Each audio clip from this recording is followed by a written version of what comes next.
that thumbs up? Okay, cool. Cause I got some stuff that I want to talk about.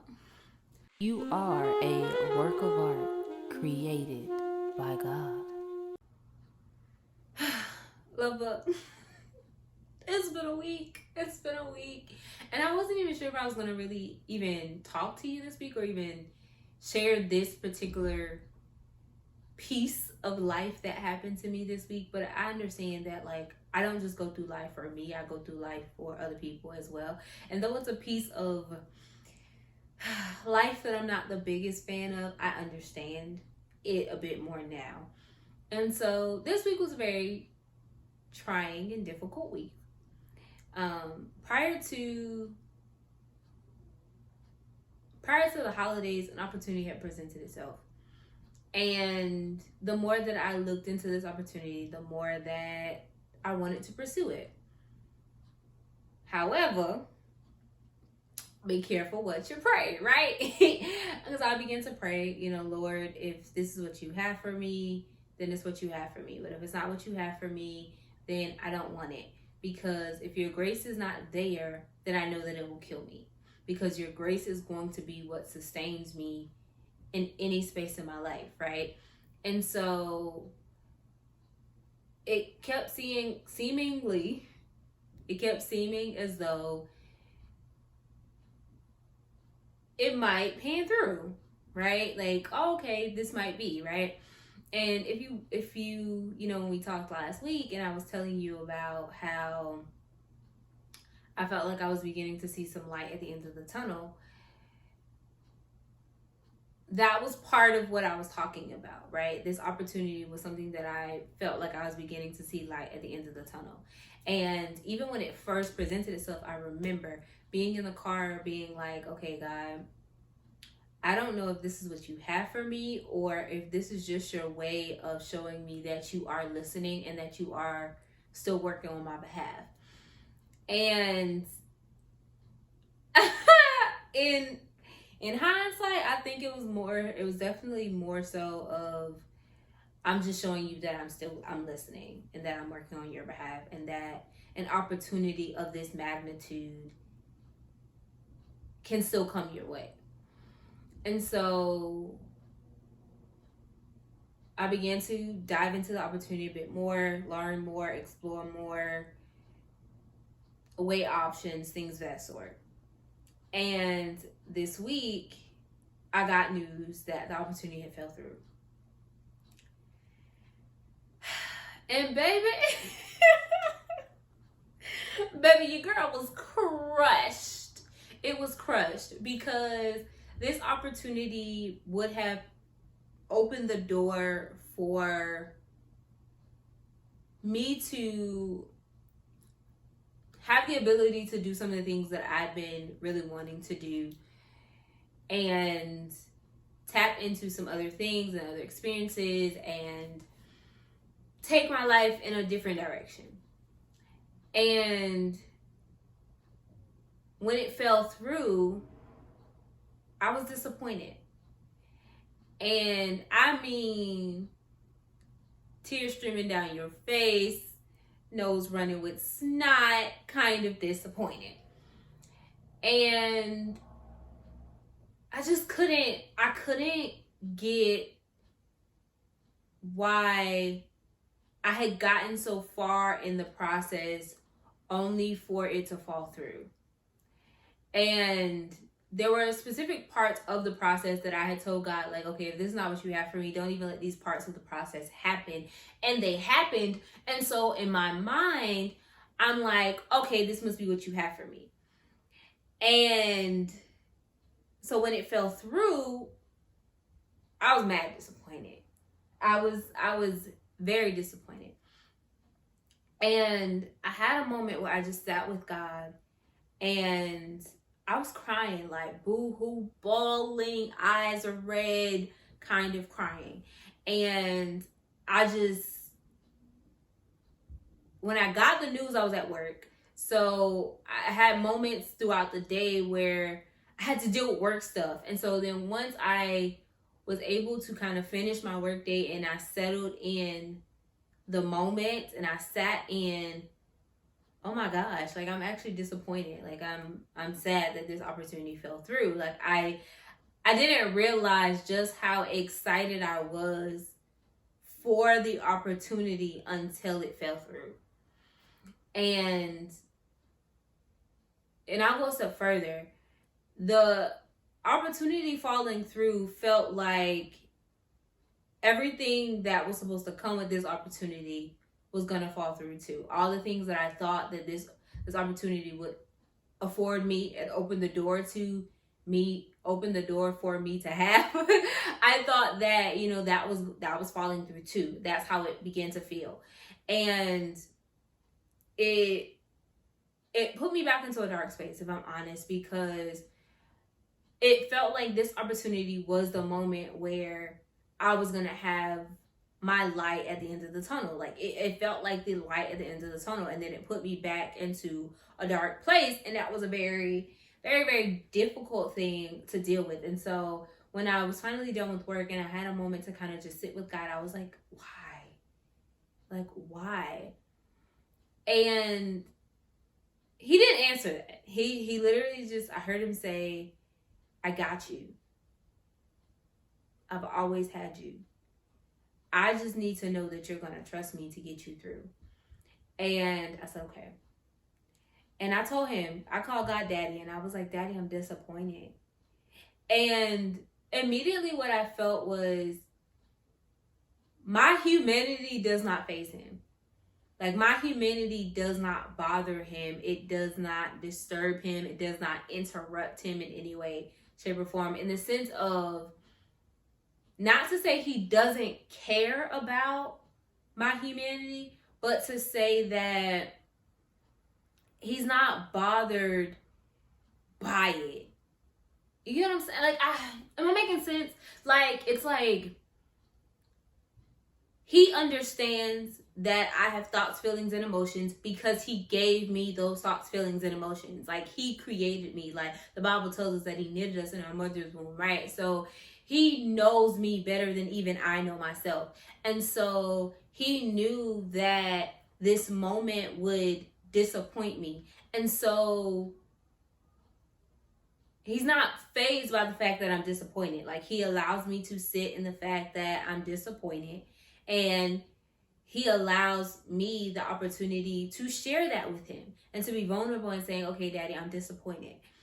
However, I'm still going to trust you. And it was a hard place to sit in because the opportunity of that magnitude to fall through, it feels like rejection. And sometimes when you're rejected, you oftentimes don't get the answer as to why it didn't work out, or why you didn't get it accepted, or why you weren't the one that was chosen. And so it put me in a place with God where I was like, am I missing you? Like, because I honestly, and if you, when we talked last week, you heard me say that, I believe I shared this with you last week, but when we talked last week, I shared how I began to feel like me and God were in a better place, and I was hearing him a lot more and being confident in that I'm hearing him, right? And this one thing I can stand on, I'm hearing you. And to get to the place where it's like, am I missing you? Am I not hearing you? Do I think I'm hearing you and I'm really not hearing you? Like, what's going on? Because what is the disconnect? Because, baby, why does it feel like there will be a slight sliver of light and then I'll go back to darkness? You know, like, what is happening here? And it's a hard place to sit in. And God allows us to be human. He allows us to sit in our thoughts, feelings, and emotions. And by no means did he get on me for being disappointed, or did he express being upset. He was just like, I just need you to trust me. I need you to trust me. And I'm like, okay. And I told God, I told him, I was like, Daddy, like, I'm going to trust you. And I'm going to hang on to your promise. Yes, God. I'm going to hang on to your promise. I'm going to take you at your word. I'm just in my feelings right now. And I believe that those are the kind of conversations that we need to have with God. That I'm sad, I'm hurt, I'm disappointed, I'm angry, I'm upset. Like, he can handle it. Like, but bring it to him. Because at the end of the day, like, he already knows. But what deepened my relationship with God throughout my journey and what separated it from being my parents' God, my grandparents' God, auntie, uncles, them God, to him being God for me, and ultimately seeing him as my daddy, seeing him as my father, what changed for me was the ability to be vulnerable, to be open, and to lay whatever it is that I'm feeling, dealing with, thinking about, struggling with, whatever the case may be, being able to lay it at his feet, being able to present it to him and be like, I'm real with God, and saying, Daddy, I'm angry. Daddy, I'm pissed. Daddy, I'm upset. Daddy, I'm disappointed. Daddy, I'm hurt. That hurt me. And know that he's cool with that. I think oftentimes we find ourselves running from giving him the truth.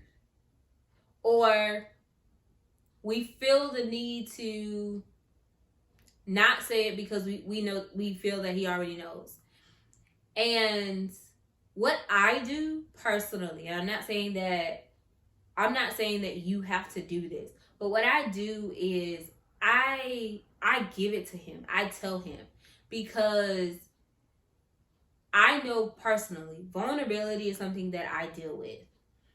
And to draw and build, and in order to build a better relationship with God, I had to stretch myself to be vulnerable. And so though I know that he is all-knowing, I treat him as though he does not know, not to insult his intelligence, but to ensure that I am being transparent and vulnerable and honest in what I'm thinking, feeling,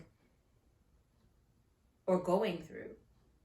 Right? Just as in our relationships, in our natural relationships, your best friend, your person, whoever that person is that you confide in the most, or you lean on and lean into the most and share with, they may be able to pick up on the fact that something is off about you, but they won't ever really know what it is until you share it with them. And I treat God the same way. Though I know he does know, I treat him as though he doesn't know, because it forces me to share it with him. It forces me to bring it to him. And that may sound very strong, like, why you gotta be forced to bring it to God? But I do. Like, that is the arrangement that works for me, because it ensures that I'm being vulnerable with God, that I'm laying it at his feet, that I'm bringing it to his attention, so to speak, right? To be like, hey, this is how I'm feeling. This is what I'm going through. And once I present it to him, then he has the opportunity to speak to me, as long as I'm receptive. Because the thing about God is, he's not gonna force you to talk to him. That he's just not. He's not gonna force you to talk to him. He's not gonna force you to hear him. And so you have to be in a place where you're open to receive from God. And when you sit down and you have that conversation with him, and you present what you're going through to him, you give him the room and the opportunity to meet those needs, to handle that, to respond. Even if, like in this case, I asked why. He didn't answer why. Ultimately, it was just like, I just need you to trust me. And it's like, okay. And that is just something that is necessary. Like, it's not an easy thing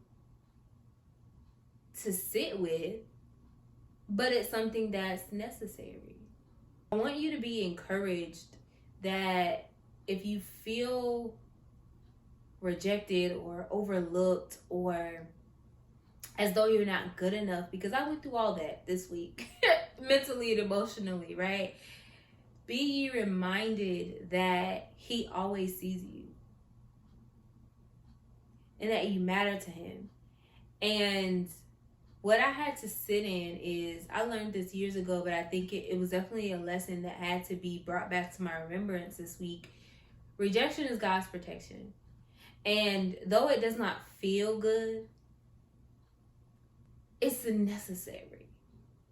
And I know that it's a hard pill to swallow, but I don't know what about that opportunity God is protecting me from, and I may never find out. But what I've learned, especially because it's not my first time being faced with a situation like that, God always presents something better, and that is a better fit. And I had to be reminded, girl, be careful what you pray for, but know that, because you was like, Lord, I don't want to be no way your grace ain't. And he was like, well, baby, my grace ain't there, so keep it moving. And I'm just like, what you mean? Wait. What you mean? What do you mean? I don't understand. This felt like he had your name all over it. What do you mean? This wasn't you. This wasn't the opportunity you had for me. I don't understand. Right? Like, it's a hard pill to swallow.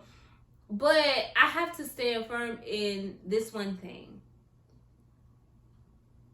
That if he's saying no, or even not right now, that he has something in store for me. And that, thank you, Jesus.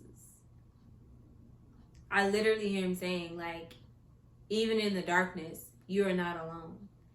And God, I bless you. Ooh. Yes, God. That even in the darkness, even in this tunnel experience, you are not alone. And so, be encouraged. Be encouraged that he's there and that he's moving on your behalf. He's working on your behalf, and that he won't always be like this. God will perfect it concerning me. And sooner or later, it'll turn in my favor. It's turning around for me. That is a song that has been in my spirit this week after having a very discouraging and disappointing time this week. And I just pray that blesses you. I pray this word blesses you, because I felt led to share it. And it's not something I would do often, honestly. One, because, like I said, I'm very private. I've told you this before. I'm very private. And moments like this is very difficult for me, because it made me feel like a failure. Just being honest. It made me feel like a failure. It made me feel like something was wrong with me, that this opportunity passed me by. And that was a very difficult place to sit in. But because of the God that I have, the God that I serve, the God that I'm in relationship with, and the people that he divinely connect me to, I really was very encouraged after being discouraged to know that, like, there ain't nothing wrong with you. And my best friend, I had to tell my best friend, because I was like, look, hey, talk me off the ledge. And my best friend was just like, I don't want you sitting here thinking that something's wrong with you. Bro, you are amazing. Like, you are top-notch amazing. And you didn't want certain steps of the process to happen, but they were like, I feel that it was necessary that those steps of the process had to happen for God to reveal to you that you were worth people's time. Because if those steps didn't happen, then you would have just kept on going as though why people not getting back to me, why they're not saying anything, why aren't they trying to go through the next steps of the process. But it was necessary for you to go through those next steps of the process so that you know that you are worth people's time and you're worth the next steps. And that was really refreshing, you know? And I was able to really just sit in, okay, God, you got me. You always said that you got me. And so I just have to continue to trust that you got me. And that this was the last place you had me in. And this was a place that you graced me to be in. And so if you're keeping me here, your grace, hallelujah, your grace is still here. Your grace is still here. And if your grace is still here, then I am still sustained. And so, God, I thank you for that. I thank you for that. And so, no matter what is going on, be encouraged. Be encouraged that God got you. That God got you. All right. I feel better. I got that off me, you know? And so, I love you. I love you, Lovebug. And I'm going to talk to you later, all right? Have a good one.